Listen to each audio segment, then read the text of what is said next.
क्योंकि चाहत हमेशा भविष्य में होती है और भविष्य केवल एक कल्पना है। एक मृग तृष्णा। बुद्ध ने अपने अनुयायियों से कहा, ध्यान दो, जब भी कोई चाहत उठे तो उसे देखो, उसे पकड़ो मत, उसे दबाओ मत, बस देखो। जब तुम बिना कोई प्रतिक्रिया दिए उसे देख लोगे, तब वह चाहत धीरे धीरे बुझने लगेगी, जैसे हवा में जलता दीपक धीरे धीरे शांत हो जाए। यह देखना ही ध्यान है और यह ध्यान ही तृष्णा से मुक्ति का द्वार है। बुद्ध स्वयं भी पहले एक राजकुमार थे। उनके पास सब कुछ था जो एक मनुष्य चाहता है, पर फिर भी उनके भीतर एक बेचैनी थी, और वह बेचैनी तृष्णा की नहीं बल्कि तृष्णा से मुक्ति की चाह थी। यही उन्हें उस मार्ग पर ले गई जहां उन्होंने जाना कि दुख का कारण इच्छा है। उन्होंने इसे केवल समझा ही नहीं, इसे अनुभव किया। उन्होंने इसे जिया और अंततः इस जड़ को काट दिया। उन्होंने इसे जिया और अंततः इस जड़ को काट दिया। जब उन्होंने कहा, मैंने तृष्णा को जला दिया, तब वे केवल शब्द नहीं कह रहे थे, वे एक आंतरिक आग की शांति की घोषणा कर रहे थे। क्या तुमने कभी खुद को किसी चाहत से पूरी तरह मुक्त पाया है? एक पल भी ऐसा होता है जब मन कुछ नहीं चाहता, कुछ नहीं खोजता, बस है। मौन में उसी क्षण में जीवन खिलता है। वही क्षण निर्वाण है, वही क्षण बुद्धत्व है। परंतु मन इतना अभ्यस्त हो गया है चाहने का कि बिना चाह के उसे खालीपन लगता है। वह डर जाता है, इसलिए वह नई नई इच्छाएं गढ़ता रहता है। तृष्णा को सत्कार्य का नाम दे देता है, उसे लक्ष्य कह देता है, महत्वाकांक्षा कह देता है, लेकिन भीतर वही बेचैनी, वही पीड़ा छिपी रहती है। बुद्ध कहते हैं, जब तक यह आग जीवित है तब तक तुम मुक्त नहीं हो। अगर तुम चाहो तो अभी इसी क्षण इस आग को देख सकते हो। अपने भीतर किसी रिश्ते के लिए, किसी उपलब्धि के लिए, किसी तस्वीर, किसी विचार, किसी पहचान के लिए जलती हुई वह लपट तुम्हारे ध्यान को खा रही है, और वही दुख का कारण है। संसार तुम्हें कहेगा, चाहो प्राप्त करो, बनो, लेकिन बुद्ध कहेंगे, देखो, छोड़ो, शांत हो जाओ। यही सबसे क्रांतिकारी बात थी जो उन्होंने कही, और इसी कारण वे अद्वितीय हैं। जब तुम किसी चीज को छोड़ते हो तो पहली बार डर लगता है, लेकिन उसी डर के पार आनंद है, वही मौन है, वही मुक्ति है, संसार कहता है। और पाओ, बुद्ध कहते हैं, सब छोड़ो और जो बचे वही सत्य है। यह चाहत केवल वस्तुओं तक सीमित नहीं, यह चाहत किसी से कुछ सुनने की भी हो सकती है, किसी की स्वीकृति की, प्रशंसा की, आदर की। और जब वो नहीं मिलता तो दुख होता है, क्योंकि हमने अपने मूल्य को किसी और की प्रतिक्रिया पर टिका दिया है। बुद्ध कहते हैं, जब तक तुम दूसरे की आंखों में खुद को देखने की चाह रखते हो तब तक तुम गुलाम हो। यह चाह ही दुख है, और यह केवल तब मिटती है जब तुम भीतर पूर्ण हो जाओ। तो बगीचे को ठीक करने की कोशिश, जब तुम स्वयं को जान लो, पहचान लो, जब ये समझ आ जाए कि तुम केवल शरीर, मन या नाम नहीं हो, तुम तो वह हो जो इन सबसे परे है, वही देख रहा है, वही साक्षी है, वही बुद्ध है और वही मुक्त है। लेकिन इस पहचान तक पहुंचने के लिए सबसे पहले उस तृष्णा को बुझाना होगा जो हर दिन तुम्हें भटका रही है। इसीलिए बुद्ध ने कहा, दुख से मुक्ति चाहते हो तो चाहत को छोड़ दो। यह एक वाक्य नहीं, यह जीवन का सूत्र है। यह एक मार्ग है और यही मार्ग है, और यही मार्ग तुम्हें स्वयं तक, शांति तक, प्रेम तक ले जाएगा। अहंकार का त्याग, पहचान की कैद से मुक्ति। बुद्ध ने कहा, जब तक तुम यह सोचते हो कि मैं कुछ हूँ, तब तक तुम दुख में हो। यह मैं ही तो वह दीवार है जो तुम्हारे और सत्य के बीच खड़ी है, जो मैं सब कुछ जानता है, जो मैं हमेशा सही है, जो मैं अपमान से डरता है, जो मैं पहचान की भूख से कभी तृप्त नहीं होता, जो मैं हर संबंध, हर भावना, हर उपलब्धि में झलकता है। वही तो दुख की गहरी जड़ है। जब सिद्धार्थ गौतम जंगलों में भटके, उन्होंने केवल बाहर नहीं देखा, उन्होंने भीतर झांका, और वहां उन्हें दिखा एक झूठा निर्माण, एक बना हुआ मैं जो बचपन से, संस्कारों से, समाज से और अनुभवों से बनाया गया था। वह मैं जो कहता था, मैं राजकुमार हूँ, मैं पिता हूँ, मैं पुत्र हूँ, मैं साधक हूँ। और जब बुद्ध ने इस मैं को देखा तो वे हंसे, क्योंकि उन्होंने जाना कि जब तक यह मैं रहेगा तब तक दुख भी रहेगा। जब तुम कहते हो किसी ने मुझे ठेस पहुंचाई, तो सोचो वो मुझे कौन है, शरीर, मन, भावना या कोई पहचान? जब तुम उस मैं को पकड़ कर बैठे हो जिसे समाज ने गढ़ा है, तो कोई भी छोटी सी बात उस मैं को हिला देती है, और वहीं से शुरू होता है दुख। क्या तुमने देखा है कि जब कोई तुम्हारी तारीफ करता है तो तुम फूल जाते हो, और जब कोई आलोचना करता है तो तुम्हारा आत्मसम्मान चूर हो जाता है? क्यों? क्योंकि तुमने अपना अस्तित्व दूसरों की दृष्टि में टिका रखा है। यही अहंकार है और यही पहचान की कैद। बुद्ध कहते हैं, जो अपनी पहचान में उलझा है वह मुक्त नहीं हो सकता, चाहे वह साधु ही क्यों ना हो। वह केवल भूमिका निभा रहा होगा, लेकिन भीतर वह मैं अभी भी जीवित रहेगा। और वही अहंकार धीरे धीरे तपस्वी को भी बांध लेता है। यह अहंकार बड़ा चतुर है। यह खुद को विनम्रता में छिपा लेता है। यह कहता है, देखो मैं कितना अच्छा हूँ, मैं कितना त्यागी हूँ, मैं कितना जानकार हूँ। और यह मैं जैसे जैसे ऊपर चढ़ता है उतना ही अंदर दुख को गहरा करता है, क्योंकि अब वह मैं गिरने से डरता है। बुद्ध ने कहा, जब तक तुम खुद को कोई नाम, कोई रूप, कोई विशेषता दे रहे हो तब तक तुम बंधन में हो। लेकिन जिस क्षण तुमने हर नाम, हर पहचान, हर लेबल को गिरा दिया, उसी क्षण तुमने मुक्त होने का पहला कदम रखा। उस दिन बुद्ध ने एक पेड़ के नीचे ध्यान करते हुए अनुभव किया कि कोई मैं नहीं बचा, न कोई साधक, न कोई ज्ञानी, न कोई चाह, न कोई भूमिका, बस मौन, बस साक्षी, बस शुद्ध अनुभव। और वही उनका बुद्धत्व था।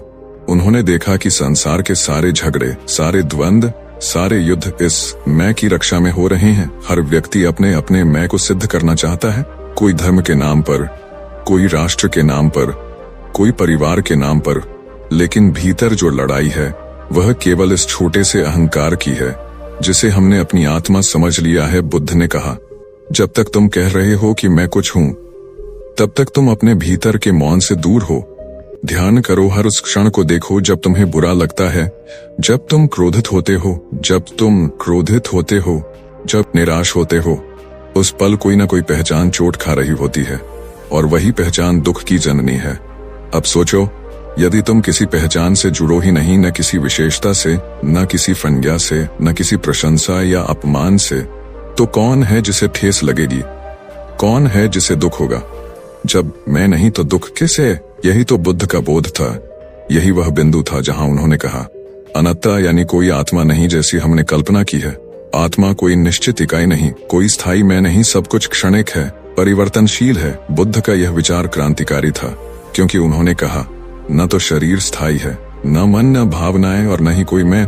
फिर दुख किसके लिए? तुम अगर आज अपने भीतर झांको तो पाओगे कि तुम्हारे दुख का कारण कोई और नहीं, केवल तुम हो। वह तुम जिसे तुमने बना रखा है, जो हर रोज मान सम्मान, तुलना, श्रेष्ठता या हीनता में उलझा रहता है। यह मैं ही शोर करता है, यह ही शिकायत करता है, यही चाह रखता है। और जब यह ही मिट जाए तो जीवन में पहली बार शांति उतरती है। इसीलिए ध्यान केवल चुप बैठना नहीं है। ध्यान उस मैं को देखना है जो हर पल खुद को केंद्र में रखता है, और धीरे धीरे उस मैं से दूरी बनाना है। कोई तुमसे कुछ कहे और तुम्हारे भीतर कुछ न हिले, कोई तुम्हारी प्रशंसा करे या निंदा, और तुम बस मौन रहो, तब समझना मैं पीछे हट रहा है, अहंकार मिट रहा है, और वही क्षण तुम्हें सच्चे बुद्धत्व की ओर ले जा रहा है। जीवन में कई बार ऐसा होता है जब तुम सबसे गहरे दुख में डूबे होते हो, और अगर ध्यान से देखो तो पाओगे उस दुख के केंद्र में एक टूटी हुई पहचान थी, कोई भूमिका, कोई अपेक्षा, कोई अभिमान। और जब तुम उससे चिपके रहते हो तो वह तुम्हें गिराता है, लेकिन जैसे ही तुम उसे छोड़ते हो तुम उड़ने लगते हो, क्योंकि अब कुछ भी तुम्हें पकड़ नहीं सकता। यही मुक्ति है, यही निर्वाण है, और यही बुद्ध की सबसे गूढ़ शिक्षा है कि स्वयं को पहचानो, लेकिन पहचान से मुक्त होकर मैं को देखो, लेकिन उसमें उलझो मत। ये समझ आ जाए तो दुख स्वयं गिर जाएगा। जैसे बादल छंटते हैं और आकाश प्रकट होता है, वैसे ही अहंकार हटता है और आत्मा का प्रकाश प्रकट होता है। यही है पहचान की कैद से मुक्ति, क्षणिकता की गहरी समझ। सब कुछ बदलता है। बुद्ध ने कहा, सब कुछ अनित्य है, सब कुछ बदलता है, यही संसार का नियम है, और यही दुख से मुक्ति की चाबी भी। लेकिन यह समझ केवल बुद्धिमानी नहीं, यह अनुभव है। जीवन की हर सांस में, हर स्पर्श में, हर विचार में परिवर्तन की यह लहर चलती रहती है, जिसे देख पाना ही बोध की शुरुआत है। बुद्ध ने जब पीपल वृक्ष के नीचे बैठकर देखा कि इस शरीर का हर कण, इस मन की हर तरंग, इस भावना की हर लहर, इस संबंध की हर गहराई सब क्षणभंगुर है, तब उन्होंने मुस्कुराते हुए कहा, यही है मेरा जागरण। क्योंकि जहाँ कुछ स्थायी नहीं, वहाँ दुख को पकड़ने का कोई कारण ही नहीं बचता। लेकिन मनुष्य यही भूल करता है, वह हर अस्थायी चीज को स्थायी मान बैठता है। वह सोचता है कि यह सुख, यह प्रेम, यह शक्ति, यह शरीर हमेशा रहेगा, और जैसे ही यह बदलता है, टूटता है, वहाँ दुख जन्म लेता है। बुद्ध कहते हैं, दुख का कारण वस्तु का नाश नहीं, बल्कि यह भ्रम है कि वह वस्तु नष्ट नहीं होगी। यही भ्रम ही दुख की जड़ है। तुम किसी से प्रेम करते हो और सोचते हो कि यह प्रेम अमर है, यह संबंध हमेशा रहेगा। परंतु जब वह व्यक्ति चला जाता है या उसका व्यवहार बदल जाता है, तब मन कांपता है, टूटता है, क्योंकि तुमने अनित्य को नित्य समझा था। बुद्ध ने इसी को माया कहा। यह संसार माया है, क्योंकि यह बदलता है, पर हम इससे कुछ और ही अपेक्षा रखते हैं। जब तुम हर पल को इसी समझ से देखोगे कि यह भी बीत जाएगा, तब तुम गहराई से जियोगे और मुक्त भी रहोगे। परिवर्तन जीवन का स्वभाव है। जैसे नदी का पानी बहता है, कभी भी वही नहीं रहता, वैसे ही हम भी हर पल बदलते हैं। शरीर की कोशिकाएं, मन के विचार, भावनाओं की तरंगे सब पल पल बदलती हैं। लेकिन हम एक छवि, एक कहानी, एक स्मृति को पकड़कर कहते हैं, यह मैं हूं। और जब वह मैं बदलता है, तब हमें लगता है कि जीवन छूट रहा है। पर जीवन तो हर पल बदलते रहने की क्रिया है। परिवर्तन ही जीवन है, और जो इसे स्वीकार ले वह दुख से ऊपर उठ जाता है। बुद्ध ने जब अपने शिष्यों को यह शिक्षा दी कि अनित्य को पहचानो, उन्होंने कहा, ध्यान करो मृत्यु पर, लेकिन मृत्यु से भयभीत होने के लिए नहीं, बल्कि इस क्षण की गहराई को देखने के लिए। इस क्षण में ही जीवन का सार है, और यह क्षण भी बीत जाएगा। इसलिए न इसे पकड़ो, न इसे धिक्कारो, बस इसे देखो, इसे जियो और इसे जाने दो। यही ध्यान है, यही निर्वाण है। अगर तुम किसी क्षण में दुखी हो तो जानो यह भी बीत जाएगा, और अगर तुम बहुत प्रसन्न हो तो भी जानो यह भी बीत जाएगा। यह जानना तुम्हें सन्यासी नहीं बनाएगा, यह जानना तुम्हें साक्षी बनाएगा, और यही साक्षी भाव दुख के पार ले जाता है। जब कोई प्रियजन तुम्हें छोड़ता है या जीवन में कोई कठिनाई आती है, तब अगर तुम कह सको यह भी बीत रहा है, यह भी परिवर्तन है, तो तुम गिरते नहीं, टूटते नहीं, तुम उस लहर के पार पहुंचने लगते हो जहां शांति है। बुद्ध की शिक्षा केवल यह नहीं थी कि संसार दुखमय है। वे कहते थे, संसार दुखमय इसलिए है क्योंकि हम परिवर्तन को नहीं समझते। हम परिवर्तन से लड़ते हैं, जबकि जीवन एक सतत प्रवाह है, वह कभी ठहरता नहीं। तुम कितना भी चाहो कोई रिश्ता एक जैसा बना रहे, वह नहीं रहेगा। तुम कितना भी चाहो कोई भाव सदा रहे, वह नहीं रहेगा, क्योंकि सब कुछ रूपांतरित हो रहा है। ठीक वैसे ही जैसे सूरज उगता है, ढलता है और अगली सुबह फिर आता है।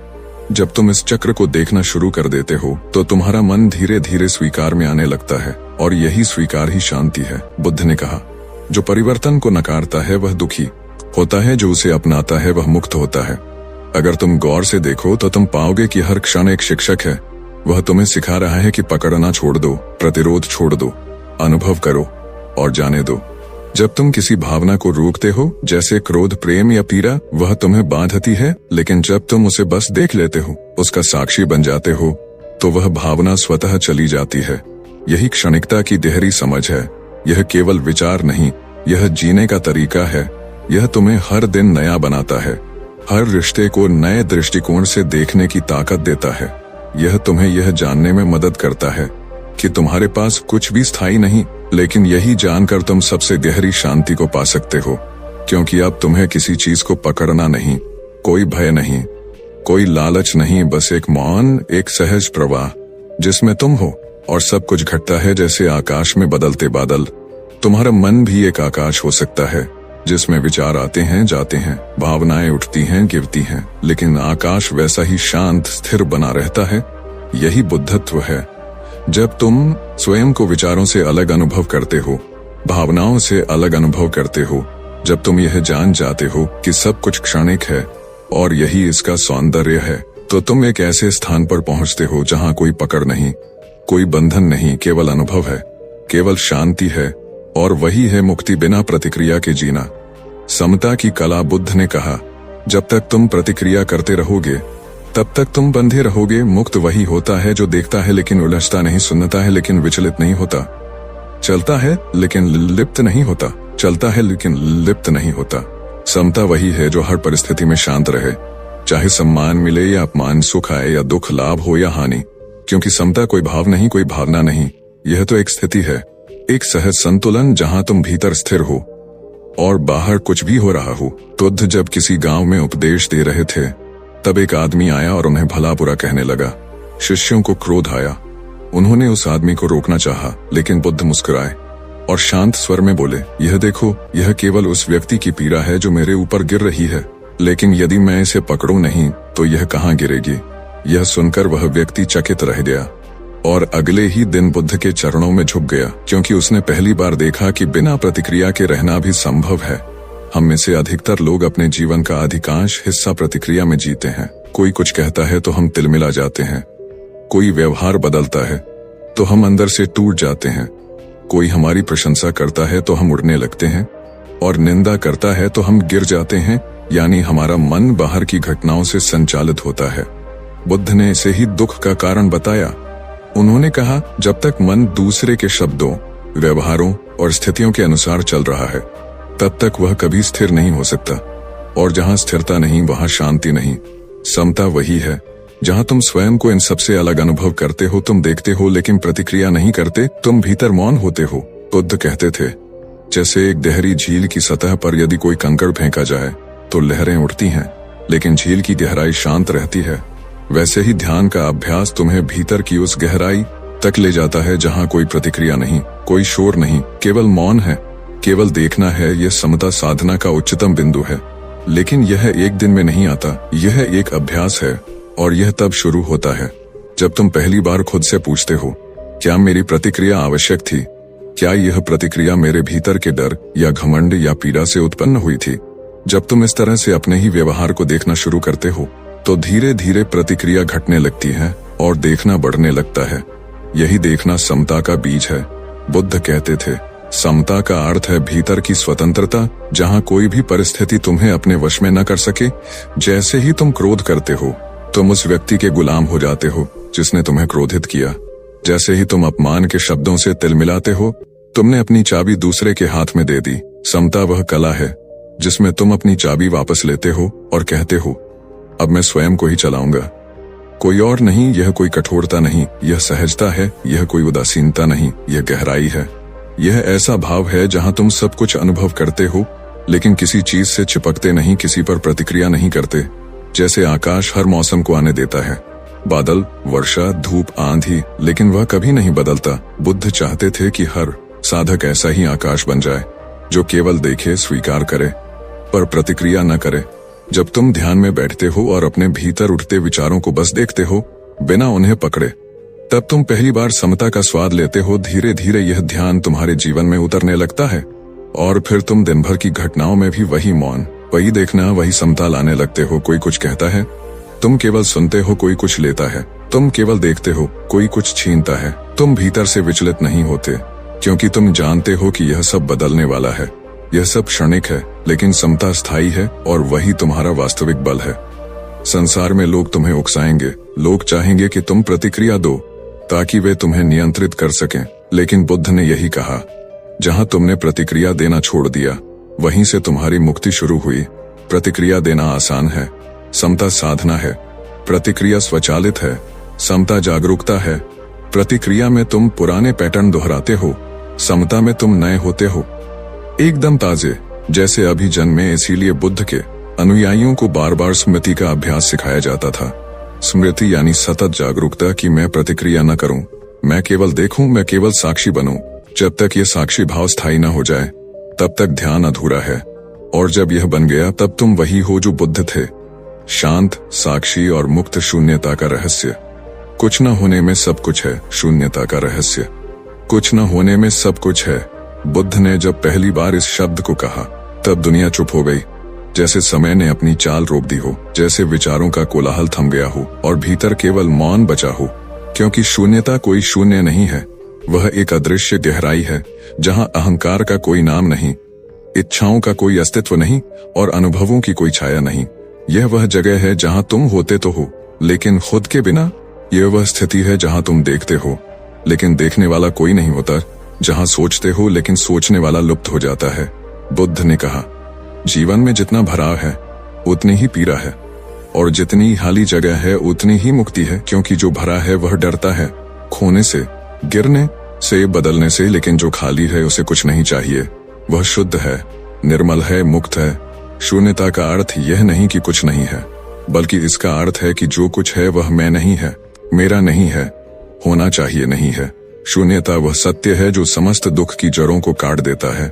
जैसे कोई नदी अंत में समुद्र में मिलकर अपनी पहचान खो देती है और वही उसकी पूर्णता बन जाती है, वैसे ही व्यक्ति जब अपने भीतर के स्व को शून्य कर देता है तब वही उसकी पूर्णता बन जाती है। बुद्ध ने कहा, सब कुछ अनित्य है, सब कुछ बदलने वाला है, और जब तुम ये समझ लेते हो तब भीतर एक शांति जन्म लेती है जो तुमसे कुछ नहीं मांगती, जो तुम्हें कहीं नहीं ले जाती, बल्कि तुम्हें वहीं नहीं ले जाती, बल्कि तुम्हें वहीं स्थिर कर देती है। जहां तुम हो। जब तुम इस बात को पूरी तरह अनुभव कर लेते हो कि कोई वस्तु, कोई संबंध, कोई विचार स्थायी नहीं है, तब तुम पकड़ना छोड़ देते हो। और जब पकड़ना छोड़ते हो तब गिरना भी बंद हो जाता है, क्योंकि अब कुछ है ही नहीं जो गिरे, कुछ है ही नहीं जिसे बचाना हो। यही शून्यता है, यही निर्वाण है, यही बुद्धत्व है। लोग समझते हैं शून्यता का अर्थ है नकार, लेकिन बुद्ध कहते हैं यह सबसे सकारात्मक अवस्था है, क्योंकि इसमें भय नहीं है, समय नहीं है, तुलना नहीं है। यह वह ठहराव है जहां चेतना पहली बार स्वयं को देखती है, बिना किसी परत के, बिना किसी विचार के, बिना किसी छवि के। यह वह आईना है जिसमें देखने वाला ही नहीं होता, केवल देखना होता है। जहां मैं मिटता है वहां ब्रह्म उत्पन्न होता है, जहां मेरा समाप्त होता है वहां प्रेम जन्म लेता है, जहां अनुभव की भूख मिटती है वहां शांति फूल बनकर खिलती है। बुद्ध ने जब शून्यता का उपदेश दिया तो उन्होंने कहा, इसे समझने के लिए बुद्धि नहीं, मौन चाहिए। इसे पाने के लिए दौड़ नहीं, थमता हुआ मन चाहिए। इसे महसूस करने के लिए कोई सिद्धि नहीं, केवल सरलता चाहिए, क्योंकि शून्यता सरल है। लेकिन तुम जटिल हो, वह सामने है। लेकिन तुम्हारी पीठ उसकी ओर है, वह पुकार रही है। लेकिन तुम शब्दों के शोर में उलझे हो। शून्यता कोई दिशा नहीं देती, वह तुम्हें रोक देती है। वहां विचार नहीं दौड़ते, वहां केवल अस्तित्व होता है। न आगे न पीछे, न तुम न वह, केवल एक व्यापक मौन जो सब कुछ है और कुछ भी नहीं है। यही सबसे बड़ा रहस्य है। कुछ न होने में ही सब कुछ है, और जब तुम इस सब कुछ को जान जाते हो तब तुम कुछ भी नहीं बनना चाहते। तब न सिद्धि की आकांक्षा रहती है, न ज्ञान का गर्व। तब तुम केवल होते हो, जैसे आकाश होता है, जैसे हवा बहती है, जैसे पेड़ खड़ा रहता है, बिना प्रयास, बिना इच्छा, बिना भय। और वही पूर्णता है, वही बुद्ध की दृष्टि है, वही अंतिम मुक्ति है। इसलिए बुद्ध ने कहा, जो दुख से मुक्त होना चाहता है वह शून्यता को समझे, क्योंकि जब तुम खाली होते हो तब जीवन तुमसे भर जाता है। लेकिन जब तुम खुद को भरने लगते हो तब जीवन तुमसे छीनने लगता है। शून्यता वह अवस्था है जहां कर्म रुक जाते हैं, जहां संकल्प समाप्त हो जाते हैं, जहां केवल देखना बचता है, और देखने से ही दर्शन पैदा होता है। इसलिए छोड़ दो पकड़ को, छोड़ दो सोच को, छोड़ दो मुझे होना है कि लालसा को, और बस बैठ जाओ अपने ही मौन के आंगन में। वहीं शून्य में सब मिल जाएगा। वही अंतिम सत्य है, वही बुद्ध है। क्रोध का क्षय, भीतर जलने से मुक्ति। जब भीतर आग जलती है तो बाहर का संसार भले ही शांत हो, मन भीतर ही भीतर राख होता जाता है। बुद्ध ने कहा था, क्रोध वो अग्नि है जिसमें पहले स्वयं जलते हो और फिर दूसरों को जलाना चाहते हो।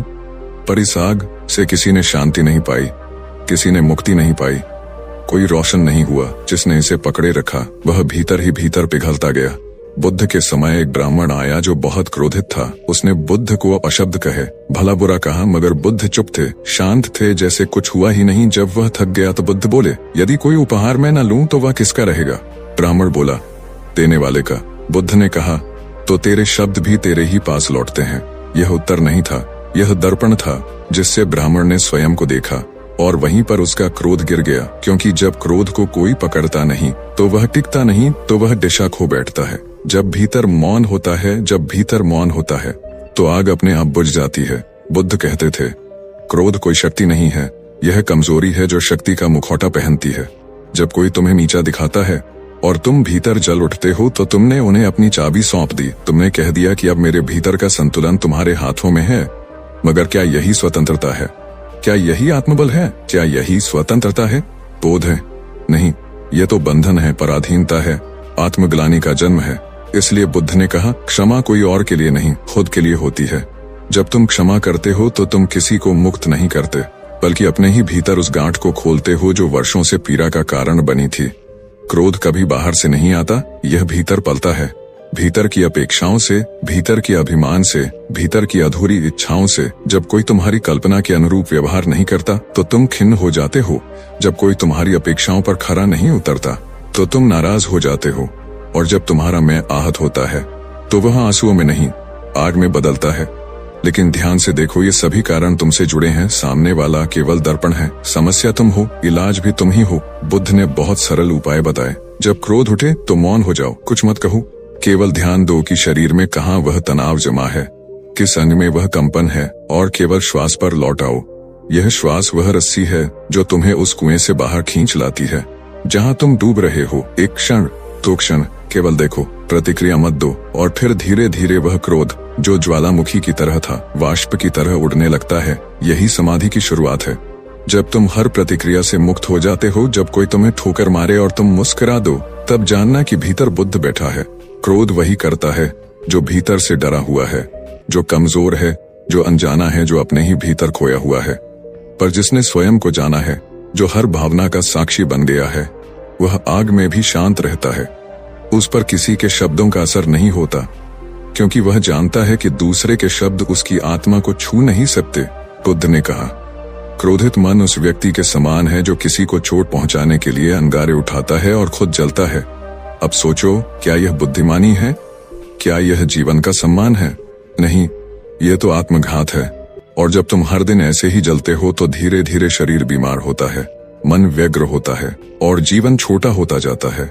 इसलिए बुद्ध का मार्ग केवल ध्यान नहीं, केवल ज्ञान नहीं, बल्कि क्रोध का क्षय है, जहां तुम न केवल शांत होते हो, बल्कि अपने भीतर की आग को बुझाकर उसे प्रकाश में बदलते हो। बुद्ध कहते हैं, जब तक तुम अपने भीतर उस कोने में नहीं जाते जहां क्रोध जन्म लेता है, तुम केवल सतह को शांत कर रहे हो। भीतर की आग अब भी जल रही है, तो भीतर जाओ, उस बीज को देखो, समझो कि वह कब बोया गया था, किसने बोया था। शायद बचपन की कोई बात थी, कोई उपेक्षा, कोई चोट, कोई शर्म, जो क्रोध बनकर अब फूट रही है। बुद्ध ने उस बीज तक पहुंचना सिखाया। उन्होंने कहा, जो दिखाई दे रहा है वह लक्षण है, कारण उससे गहरा है, और जब तुम कारण को देख लेते हो तो क्रोध स्वयं गिर जाता है, क्योंकि अब तुम्हें उससे लड़ने की जरूरत नहीं। अब तुम उसे समझ चुके हो, और जो समझा जाता है वह अपने आप गल जाता है। ध्यान ही वह आंख है जिससे यह सब देखा जा सकता है, और मौन वह औषधि है जो भीतर की आग को ठंडक देती है। जो बार बार जले हो, अब शीतल हो सकते हो, जो बार बार गिरे हो, अब स्थिर हो सकते हो। बस बुद्ध की उस वाणी को पकड़ लो। तुम वो दीपक हो जिसे बाहर की आंधी बुझा नहीं सकती, यदि तुम भीतर के तूफान को शांत कर लो। और जब ये क्रोध रूपी तूफान थमता है, तब जीवन पहली बार फूल की तरह खिलता है। तब कोई भय नहीं होता, कोई पश्चाताप नहीं होता, केवल प्रेम होता है, केवल मौन होता है, केवल बुद्धत्व होता है। क्योंकि अब तुम जलते नहीं, अब तुम जलाते हो, प्रेम से, करुणा से, शांति से। यही बुद्ध का मार्ग है, यही दुख से मुक्ति है, इच्छाओं का निर्वाण। क्यों चाही दुख है? इच्छा जन्म लेती है तब जब मन अधूरा महसूस करता है, जब भीतर कोई रिक्तता होती है, एक खालीपन जिसे हम किसी वस्तु, किसी व्यक्ति, किसी स्थिति से भरना चाहते हैं। और जैसे ही वह चाह पैदा होती है, वहीं से दुख की यात्रा शुरू हो जाती है। बुद्ध ने कहा, दुख का कारण तृष्णा है, वह तृष्णा जो कभी पूरी नहीं होती। जैसे प्यासे को नमक का पानी देना, जितना पियो उतनी ही प्यास बढ़े। जीवन की हर वह इच्छा जो अगर ऐसा हो जाए तो मैं सुखी रहूंगा से शुरू होती है, वह अंत में या तो चिंता बनती है या पीड़ा। क्योंकि संसार क्षण भंगुर है, कोई भी स्थिति स्थायी नहीं, कोई भी व्यक्ति एक जैसा नहीं रहता, कोई भी वस्तु हमारी अपेक्षाओं पर हमेशा खरी नहीं उतरती। और तब मन टूटता है, अपेक्षा के बिखरते ही दुख जन्म लेता है। पर क्या हम इच्छा के बिना जी सकते हैं? बुद्ध मुस्कुराते हैं और कहते हैं, जब तुम इच्छाओं को देखना शुरू करते हो, पहचानते हो कि ये तुम नहीं हो, ये बस मन की एक लहर है, एक आदत, एक संस्कार, तब धीरे धीरे वह चाह अपना बल खो देती है। तुम हर इच्छा को आते हुए देख सकते हो, बिना पकड़े, बिना दबाए, बस उसे देखो और छोड़ दो। जैसे आकाश में उड़ते बादल जो आते हैं, कुछ देर ठहरते हैं और फिर चले जाते हैं। बुद्ध ने ना तो इच्छा को दबाने को कहा, न उसे पूरा करने को कहा, क्योंकि उसे समझने को कहा, क्योंकि समझ ही मुक्ति है। कोई इच्छा अपने आप में बुरी नहीं, पर जब वह तुम्हें पकड़ लेती है, जब तुम उससे बंध जाते हो, तभी वह पीड़ा बनती है। जैसे कोई धागा जो धीरे धीरे गले में फंसता चला जाए।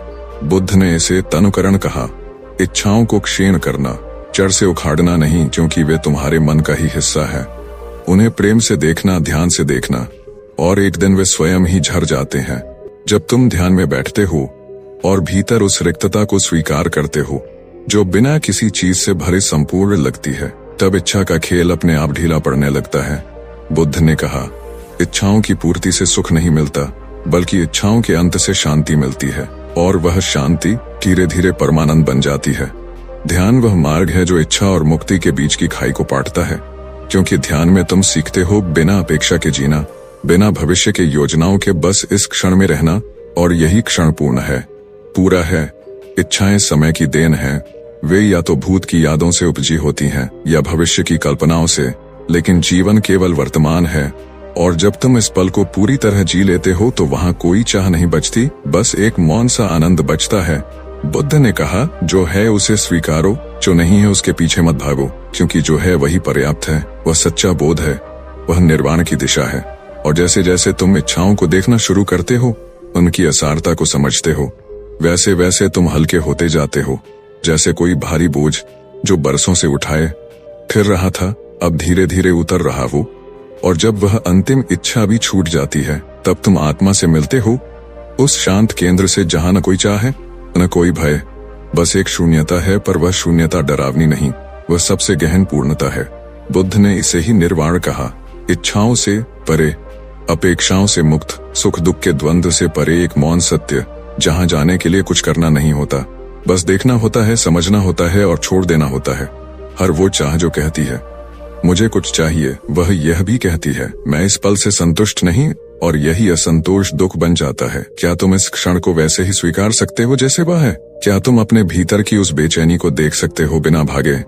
क्या तुम अपने मन की उन लहरों को देख सकते हो जो बार बार किसी चीज की ओर आकर्षित होती है? यदि हाँ, तो तुम बुद्ध के मार्ग पर हो। यही पहला कदम है। इच्छाओं को नकारो मत, दबाओ मत, पर उनके पीछे मत भागो, उन्हें जानो, क्योंकि जो जाना जाता है वह खो जाता है। जैसे अंधेरे में रखा हुआ डर जो रोशनी पड़ते ही छिन्न भिन्न हो जाता है। इच्छाओं की प्रकृति भी वैसी ही है। वे तुम्हें बांधती हैं।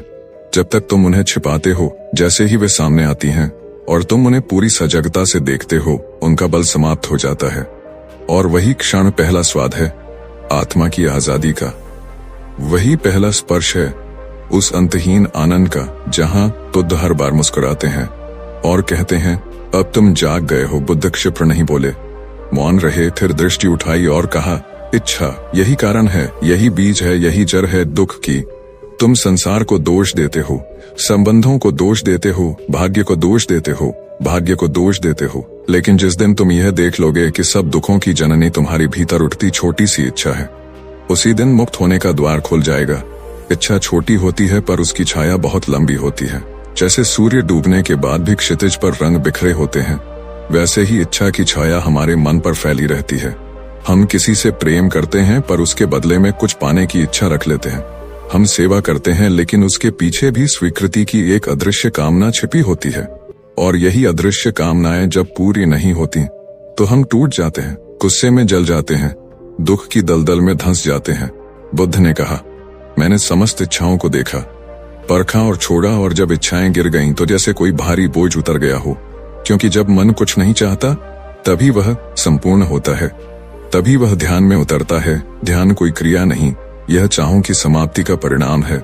जब चाहे हैं तब चित्त बाहर भागता है, जब चाह नहीं तब चित्त अपने केंद्र में टिकता है। हम जीवन में हजारों चाहें पालते हैं, बड़ा घर, सुंदर शरीर, आदर, प्रेम, पद, सम्मान, आनंद, मोक्ष तक, पर हम भूल जाते हैं कि चाहना ही बंधन है और बंधन में शांति नहीं। तुम कुछ भी पालो, कुछ भी बन जाओ, अगर भीतर चाह बाकी है तो दुख लौटेगा ही, वह किसी और रूप में फिर आ जाएगा। यह चाह बदल जाती है पर उसकी प्रवृत्ति वही रहती है। पहले चाहो, फिर पाओ, फिर पकड़े रहो, और फिर डर में जियो कि कहीं छिन न जाए, और फिर छिन जाने पर दुख में डूब जाओ। यह चक्र चलता रहता है जब तक कोई बुद्ध न बन जाए। बुद्ध बनना कोई चमत्कार नहीं, यह भीतर उठती छोटी छोटी इच्छाओं को देखना है, जानना है, समझना है और एक एक करके छोड़ देना है। जैसे कोई कांटे चुभे हों शरीर में और तुम उन्हें निकालते जाओ, ठीक वैसे ही मन में जो भी मैं चाहता हूँ उठता है, उसे देखो, उसकी जड़ तक जाओ और फिर छोड़ दो। बार बार यही करो और धीरे धीरे भीतर का भार हल्का होता जाएगा, ध्यान गहराता जाएगा, और एक दिन तुम पाओगे तुम तो वही हो जो पहले भी था, लेकिन अब तुम में चाह नहीं है और इसीलिए अब तुम दुख में नहीं हो। बुद्ध ने कहा, इच्छा को जलाओ ध्यान की आग में, क्योंकि जब तक चाह है तब तक चित्त अशांत है, और जब चित्त अशांत है तब तक जीवन में कोई बोध नहीं, कोई सत्य नहीं, कोई मुक्ति नहीं। मुक्ति में ही मुक्ति मिलती है तब जब चाह न रहे, जब कुछ पाने का आग्रह न रहे, जब बस होना ही पर्याप्त लगे, जब जीवन जैसा है वैसा ही स्वीकार्य हो जाए। उस क्षण तुम्हारे भीतर निर्वाण खिलता है। न कोई डर, न कोई दुख, न कोई लालसा, बस एक शांत आकाश जैसा अंतःकरण जिसमें कोई तरंग नहीं, कोई तूफान नहीं, और वही है निर्वाण। इच्छाओं की अग्नि बुझ जाने के बाद शेष रह गई एक शाश्वत शांति। वही शांति तुम्हारी प्रकृति है, वही बुद्ध है, वही सत्य है और वही मुक्ति। वह अग्नि जो मन को शुद्ध करती है। जिस क्षण तुम आंखें बंद करते हो और संसार की ओर पीठ मोड़ते हो, उसी क्षण एक नया द्वार भीतर खुलता है। यह द्वार बाहर से नहीं दिखाई देता। यह द्वार मौन का है, शून्य का है, जहाँ कोई आवाज नहीं, कोई विचार नहीं, कोई लहर नहीं, केवल तुम हो। और तुम्हारा होना भी धीरे धीरे गलने लगता है। यही ध्यान की पहली लौ है। एक ऐसी अग्नि जो धीरे धीरे तुम्हारे भीतर की धूल को जलाती है, विकारों को गलाती है और उस परत को हटाती है जो तुम्हें अपने असली स्वरूप से अलग करती है। बुद्ध ने कहा था, ध्यान कोई अभ्यास नहीं, ध्यान जीवन का स्वभाव है। तुम नदी के किनारे बैठो, पेड़ की छाया में लेटो, पूर्ण सजगता से सांस लो और अचानक कुछ घटने लगता है, जैसे कोई अदृश्य हाथ तुम्हारे मन की गांठों को खोलने लगता है। ध्यान बाहर से देखने में एक सरल क्रिया लगती है, लेकिन भीतर ये क्रांति है, विस्फोट है, क्योंकि यह वह क्षण है जब तुम समय से बाहर आ जाते हो, जहां कोई अतीत नहीं, कोई भविष्य नहीं, केवल यह पल है, यह श्वास है। और इस पल की शुद्धता में मन की सारी गंदगी जलने लगती है। ध्यान वह अग्नि है जिसमें अहंकार पिघलता है, वासना राख होती है, क्रोध जलता है और लालच जलकर भस्म हो जाता है। ध्यान कोई धर्म नहीं, कोई विधि नहीं, ये उस चित्त की स्थिति है जहां विचार समाप्त हो चुके हैं और मौन बोल रहा है। यह मौन तुम्हारा नहीं होता, यह अस्तित्व का मौन होता है।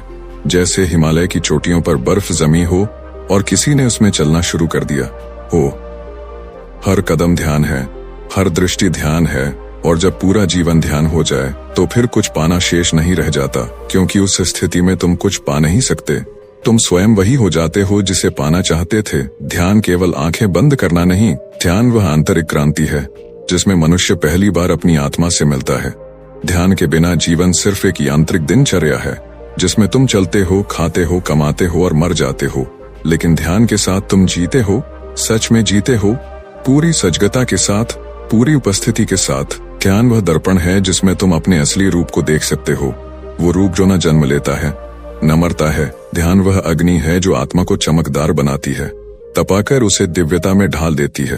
ध्यान की अग्नि बिना जलाई आत्मज्ञान की खोज करना वैसा ही है जैसे बिना जल के कमल की तलाश करना। ध्यान वह जल नहीं जो बुझा दे, ध्यान वह अग्नि है जो प्रकाश दे, जो परत दर परत तुम्हारे भीतर छिपे सत्य को उघाड़ती है। और तब तुम पाते हो कि जो खोज बाहर कर रहे थे वह भीतर पहले से मौजूद था। ध्यान वह सेतु है जो मन और आत्मा के बीच पुल बनाता है। ध्यान वह द्वार है जिससे गुजरते ही तुम अपने असली घर में प्रवेश करते हो। ध्यान वह यात्रा है जो शुरू तो मौन से होती है, लेकिन समाप्त नहीं होती, क्योंकि वहां अंत ही नहीं होती, क्योंकि वहां अंत ही नहीं, केवल विस्तार है। और इस फैलाव में तुम स्वयं को खोते नहीं, स्वयं को पाते हो। यही ध्यान है, यही वह अग्नि है जो मन को शुद्ध करती है। निर्वाण, दुखों के पार का मौन सत्य, जिस क्षण सब प्रश्न समाप्त हो जाएं और उत्तरों की भी कोई आवश्यकता न रहे, उस मौन क्षण को बुद्ध ने निर्वाण कहा। न वह मृत्यु है, न जीवन, न यह संसार है, न परलोक, न शरीर है, न आत्मा। बस एक ऐसी स्थिति जहाँ सब द्वंद्व गिर जाते हैं, जहाँ कुछ भी कहना उसका अपमान बन जाता है। बुद्ध कहते हैं, दुख का अंत केवल तब होता है जब तुम स्वयं का अंत कर दो। अंत का अर्थ शरीर छोड़ना नहीं, बल्कि मैं का विसर्जन है। हर पहचान, हर आग्रह, हर भय, हर अपेक्षा का क्षय। जब तुम रह ही नहीं जाते तो दुख तुम्हें कैसे छू सकता है? जब मैं ही नहीं बचा तो मेरा दुख किसका रहेगा? निर्वाण कोई उपलब्धि नहीं, ये तो अनुपलब्ध हो जाने की अवस्था है, जहाँ न कोई इच्छा है, न प्रयास, न कोई आकांक्षा, न प्रार्थना, न स्वर्ग की चाह, न नरक का भय। बुद्ध वहां पहुंचे जहां पहुंचने को कोई मार्ग नहीं, केवल मौन है, केवल सन्नाटा। लेकिन यह कोई साधारण सन्नाटा नहीं, यह सन्नाटा भीतर की हर गूंज को निगलता है। यह मौन आत्मा के अंतिम कंपन को भी शून्य में विलीन कर देता है। यही निर्वाण है जहां अंत और आरंभ का कोई भेद नहीं। बुद्ध ने संपूर्ण जीवन दुख के कारण को समझाया। दुख के प्रकार नहीं, दुख का मूल कारण तृष्णा, और तृष्णा की जड़ में स्व है। यह स्व को जब पहचानना छोड़ दिया जाता है, तब तुम अज्ञात के गर्भ में उतरते हो और वहीं मिलती है निर्वाण की अनुभूति। जब सब संकल्प, संदेह और संघर्ष गिर जाते हैं, तब बचता है बस होना, एक मौन उपस्थिति जिसे न कोई नाम दिया जा सकता है, न कोई रूप। वहां पहुंचकर बुद्ध से नहीं बोले, नहीं, बस चुप रहे, क्योंकि वहां न कुछ कहने योग्य था, न कुछ सुनने योग्य। लोग पूछते, भगवान निर्वाण कैसा है? बुद्ध मुस्कुरा देते, क्योंकि जिसने जाना वह पूछ नहीं सकता, और जो पूछ रहा है वह जान नहीं सकता। यह वह सत्य है जो तर्क से नहीं, अनुभव से आता है। वह अनुभव जो तब होता है जब मन शांत नहीं बल्कि समाप्त हो चुका होता है। बुद्ध ने कहा, जो दुख से बचना चाहता है वह जीवन से भागेगा, लेकिन जो दुख को समझना चाहता है वही जीवन से परे जा सकेगा। और जीवन के पार जो मौन है वही निर्वाण है। न प्रकाश, न अंधकार, न गति, न स्थिरता, न चेतना, न अचेतन, केवल मौन का अथाह समुद्र। बुद्ध ने वहां डुबकी लगाई और लौटे नहीं। उनकी देह रही, उनकी वाणी भी, लेकिन भीतर से वह खाली हो गए थे। और उस खालीपन में ही पूर्णता का रहस्य था। उन्होंने कोई नया धर्म नहीं दिया, कोई पूजा नहीं, कोई परंपरा नहीं। उन्होंने बस दिखाया दुख का कारण क्या है और कैसे उससे बाहर निकला जा सकता है। न किसी देवता का सहारा, न किसी बाहरी शक्ति की आवश्यकता, केवल अपने ही भीतर उतरना है। और जब भीतर सब कुछ गिर जाता है तब जो बचता है वही निर्वाण है। तुम भी जा सकते हो यदि सच में जाना चाहो। बुद्ध की तरह बैठो, मौन, स्थिर, जागृत। न कुछ मांगो, न कुछ खोजो, बस देखो। देखते जब कुछ मिटने लगेगा, पहचाने, इच्छाएं, अपेक्षाएं, भय, स्मृतियां सब धुएं की तरह उड़ जाएंगी। और जो शेष बचेगा वह न सुख है न दुख, वह निर्वाण है। एक ऐसी स्थिति जहां होना ही पर्याप्त है। न कोई उपलब्धि, न कोई हानि, न भविष्य, न अतीत, केवल यह क्षण पूर्ण, शांत, गहन। बुद्ध ने अंतिम समय कहा, सब नश्वर है, सतत सजग रहो। यही उनकी अंतिम वाणी थी, क्योंकि सजगता ही वह अग्नि है जो अज्ञान को भस्म करती है। सजगता ही वह दीप है जो मार्ग को प्रकाशित करता है। और जब सजगता भी गिर जाए तब रह जाता है केवल मौन, निर्वाण। तुम दुख से छुटकारा चाहते हो तो तृष्णा को छोड़ो। तृष्णा को छोड़ना है तो स्वयं को देखो, और स्वयं को देखना है तो ध्यान में उतरना सीखो। ध्यान तुम्हें उस द्वार तक ले जाएगा जिसके पार मौन है। और वही मौन ही अंतिम उत्तर है, वही शाश्वत मुक्ति है, वही निर्वाण है। वहां शब्द नहीं पहुंचते, वहां मन नहीं पहुंचता, केवल वह पहुंचता है जो स्वयं को विसर्जित कर चुका है। और जब तुम पहुंचते हो तुम रहते नहीं, बचता है बस मौन का एक असीम समुद्र। और बुद्ध मुस्कुराते हैं।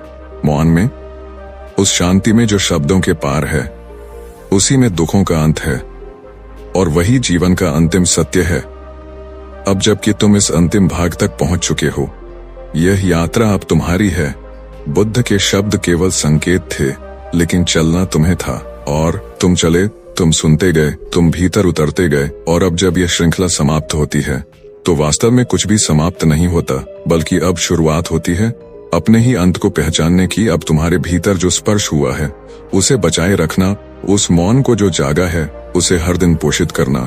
क्योंकि निर्वाण कोई गंतव्य नहीं, यह एक स्थिति है। एक मौन आकाश है जहां कोई मांग नहीं, कोई भय नहीं, कोई इच्छा नहीं, जहां केवल शुद्ध उपस्थिति है। और यही बुद्ध की सबसे अंतिम सीख है कि हर उत्तर के पार मौन है, और उस मौन में एक अनंत शांति है। अब यह चैनल तुम्हारे लिए एक मार्गदर्शक बन चुका है। और यदि यह 10 भाग की यह श्रृंखला तुम्हारे हृदय को छू सकी हो, तुम्हें भीतर से हिला सकी हो, तो इसे औरों तक पहुंचाओ। क्योंकि दुख सबका है, लेकिन मुक्ति बहुत कम को मिलती है। और यदि तुम किसी और को इस मार्ग की झलक दिखा सको तो वह भी अपने भीतर के बंधनों को देख सकेगा। इसलिए इस वीडियो को केवल खुद तक सीमित मत रखो। इसे लाइक करो, शेयर करो, सब्सक्राइब करो और अपने जीवन को एक तपस्या बना दो। याद रखना, लाइफ ऑफ बुद्धा।